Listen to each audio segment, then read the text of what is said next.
बहुत बार ऐसा देखने को मिलता है, जो ज़्यादा भगवान की पूजा पाठ करता है वही सबसे ज़्यादा दुखी होता है, जबकि कोई नास्तिक आदमी जो भगवान को नहीं मानता, कभी पूजा पाठ नहीं करता, कभी संतों का संग नहीं करता, वह सबसे ज़्यादा सुखी जीवन जीता है। यह सब चीज़ें देखकर कभी कभी तो ऐसा लगता है कि भगवान ही गलत है, भगवान का न्याय ही गलत है। यह कोई कहानी नहीं है, ऐसा हर किसी के साथ होता है। भक्तों, आज की इस वीडियो में हम आप लोगों को इसके पीछे के कारण के बारे में बताने वाले हैं। भगवान श्री कृष्ण ने स्वयं इसका उत्तर दिया है। आखिर ज़्यादा पूजा पाठ करने वाले लोग दुखी और परेशान क्यों रहते हैं? इसका उत्तर श्री कृष्ण ने श्रीमद् भागवत गीता के माध्यम से बड़ी स्पष्टता के साथ बताया है। तो चलिए फिर शुरुआत करते हैं। राधे राधे भक्तों, श्री किशोरी दासी चैनल में आप सभी का स्वागत है। अगर आप भी भगवान श्री कृष्ण के भक्त हैं तो कमेंट में जय श्री कृष्णा राधे राधे जरूर लिखें। तो चलिए शुरू करते हैं आज की प्रस्तुति। भक्तों, बात द्वापर युग की है, जब भगवान श्री कृष्ण और अर्जुन के बीच संवाद हो रहा था। तब अर्जुन ने भगवान श्री कृष्ण से पूछा कि माधव, जो लोग ज़्यादा पूजा पाठ करते हैं वह ज़्यादातर दुखी और परेशान रहते हैं, इसके पीछे क्या कारण है? जबकि जो लोग भगवान का नाम तक नहीं लेते, भगवान का स्मरण बिल्कुल भी नहीं करते और हमेशा गलत कार्य में लिप्त रहते हैं, उन लोगों को मैं सुखी देखता हूँ। इसके पीछे का रहस्य मुझे समझाने का प्रयास करें।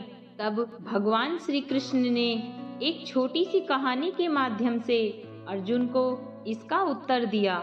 आइए जानते हैं उस छोटी सी कहानी के बारे में। एक गुरु के दो शिष्य थे, दोनों ही पढ़े लिखे विद्वान थे।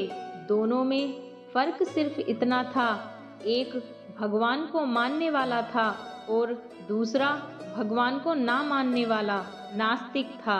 एक ऐसा था जहाँ पर भगवान की कथा होती थी, जहाँ सत्संग होता था, जहाँ भजन होता, वहाँ दौड़ के चला जाता और भगवान की पूजा पाठ करने लगता।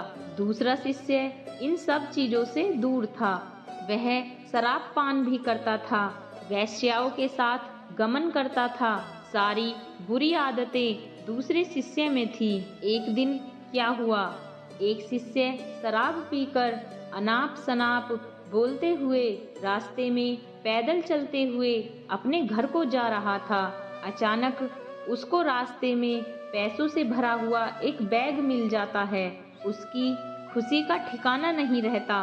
वह जोर जोर से चिल्लाते हुए सबको बताता है, मुझे आज पैसों से भरी बैग की थैली मिल गई, मेरा जीवन सफल हो गया। इन पैसों से अपने जीवन की आवश्यकताओं की पूर्ति करूंगा। वहीं दूसरा शिष्य मंदिर से भजन करते हुए अपने घर को जा रहा था। अचानक उसके पैर में एक बड़ी कील चुभ जाती है, रक्त निकलने लगता है। ठीक उसी समय दूसरा शिष्य भी वहीं पहुंचता है और हंसते हुए उसको बोलने लगता है, क्यों, तुम ही हो ना जो सबसे ज़्यादा पूजा पाठ करते हो, भगवान का भी भजन करते हो। क्या दिया तुम्हारे भगवान ने तुम्हें? मुझे देखो, मैं कभी मंदिर नहीं गया और ना ही मैंने कोई भी काम अच्छा किया। मेरे घर में भगवान का मंदिर भी नहीं है। मैंने कभी अपने घर में सत्यनारायण भगवान की कथा नहीं कराई, भगवान के सामने कभी माथा नहीं टेका। फिर भी मैं कितना संपन्न हूँ, अमीर हूँ, मेरे पास पैसों की कोई कमी नहीं है। सबसे ज्यादा सुखी जीवन मैं ही जी रहा हूँ। अच्छे शिष्य को उसकी बात चुभने लगी। उसने मन ही मन विचार किया, हाँ, यह तो सच बोल रहा है। मैं कितनी पूजा करता हूँ और वह कुछ नहीं करता और फिर भी कितना सुखी है। इतना सोचते हुए वह अपने गुरु के पास चला जाता है और यही प्रश्न अपने गुरु से करता है। गुरुजी मुस्कुराते हुए बोले, भगवान जो करते हैं अच्छे के लिए ही करते हैं। जिसकी जैसी योग्यता होती है उसको उसी के अनुसार फल देते हैं। अब तुम्हारे प्रश्नों का उत्तर तुम जानते हो। भगवान ने तुम्हारे ही पैर में क्यों चुभाई कील और उसको पैसों से भरी हुई बैग क्यों मिली? सुनो, तुमने पिछले जन्म में बहुत पाप किए थे, इसलिए तुम्हारी आज मौत होने वाली थी। तुम बच गए क्योंकि तुम मंदिर गए थे, तुमने भगवान की पूजा की थी। यही एक कारण है कि तुम्हारी मौत ना होकर सिर्फ एक कील ही चुभी। अब तुम्हारे मित्र की बात करते हैं। पूर्व जन्म में वह एक संत महापुरुष था, इसीलिए उसकी आज किस्मत बदलने वाली थी। करोड़ों की संपत्ति का मालिक बनने वाला था, मगर इस जन्म में उसने कोई भी अच्छा काम नहीं किया, इसलिए पूर्व जन्म के फल के अनुसार उसको थोड़े पैसे ही मिले, जबकि वो अरबों की संपत्ति का मालिक बनने वाला था। भगवान को दोष देना छोड़ दो, अपने वर्तमान के समय का सदुपयोग करो, भविष्य अपने आप सुधर जाएगा। इस प्रकार उसकी आंखें खुल गई और वह फिर से अपने पूजा पाठ में लग गया। जब हम प्रार्थना करते हैं तो ईश्वर हमारे कहने से ज्यादा सुनता है। जितना हम पूछते हैं उससे ज्यादा जवाब देता है। जितना हम कल्पना करते हैं उससे ज्यादा अपने समय में और अपने तरीके से देता है। समय का चक्र बहुत तेज चलता है, इसलिए ना तो बल का अहंकार करें, ना ही अपने धन का। जीवन में वाणी को संयम में रखना अनिवार्य है, क्योंकि वाणी से दिए हुए घाव कभी भरे नहीं जा सकते। जीवन में कभी मौका मिले तो किसी के लिए सारथी बनना, स्वार्थी नहीं। जैसे पानी को अगर दूध में मिलाया जाए तो वह दूध की तरह हो जाता है। यदि वही पानी अगर कीचड़ में मिलाया जाए तो कीचड़ बन जाएगा। हमेशा वह काम करें जो सही है, वह ना करें जो आसान है। करीबी और गरीबी का सिखाया हुआ सबक इंसान को अंदर से बदलने पर मजबूर कर देता है। जिस तरीके से बात करते हो उस तरीके से सुनना भी पसंद करो। ईश्वर को अपना सबसे करीबी दोस्त बना लो, क्योंकि परमात्मा एक ऐसे हैं जो तब तक साथ देते हैं जब सारी दुनिया हमारा साथ छोड़ देती है।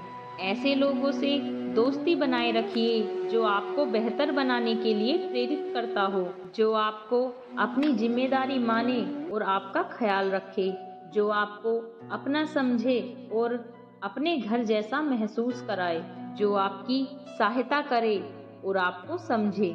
अमीरी गरीबी से इसका कोई लेना देना नहीं है। रोने वाले तो महलों में भी रोते हैं और किस्मत में खुशी है तो झोपड़ी में भी हंसी गूंजती है। विश्वास में वह शक्ति है जिससे उजड़ी हुई दुनिया में भी प्रकाश लाया जा सकता है। विश्वास पत्थर को भगवान बना सकता है और विश्वास भगवान के बनाए इंसान को पत्थर दिल बना सकता है। किसी की यादों में घुट घुट कर मरने से अच्छा है कि आप अपनी ताकत को अपने लक्ष्य पर लगाओ और इतने सफल बन जाओ कि एक दिन आपको छोड़ने वाला पछताने लगे। कामयाब व्यक्ति की चमक लोगों को दिखाई देती है। उसने कितने अंधेरे देखे हैं यह कोई नहीं जानता। यदि सपने सच नहीं हो रहे हों तो रास्ते बदल लो, सिद्धांत नहीं।